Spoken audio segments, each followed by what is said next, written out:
এখনো যে ফুরিয়ে যাননি সেটার প্রমাণ যেন আবারও দিলেন বাংলাদেশের তারকা ক্রিকেটার সাকিব আল হাসান।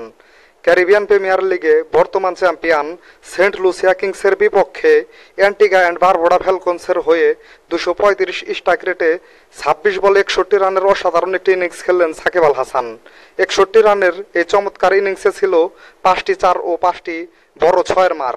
সেই সাথে মাত্র 20 বলে নিজের টি-20 ক্যারিয়ারের 34তম হাফ সেঞ্চুরি তুলে নিলেন তিনি, যা বাংলাদেশি যে কোনো ব্যাটারের মধ্যে সর্বোচ্চ। সিপিএলে প্রথম 4 ম্যাচে ভালো না খেললেও ব্যাট বল দুটোতেই গত 3 ম্যাচ ধরে অসাধারণ খেলছেন সাকিব আল হাসান।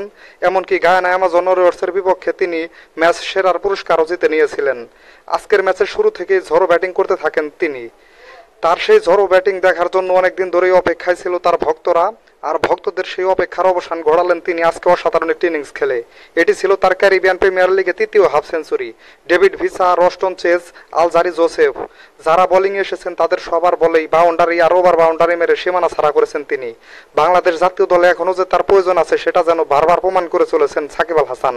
তো বন্ধুরা, আপনাদের কি মনে হয় সাকিব আল হাসানকে আবারও বাংলাদেশ জাতীয় দলে সুযোগ দেওয়া উচিত কিনা তা এখনই কমেন্ট করে জানান। সাথে ক্রিকেট ও ফুটবলের নতুন নতুন আপডেট পেতে এখনই আমার চ্যানেলটিকে সাবস্ক্রাইব করে দিন। সকলকে ধন্যবাদ।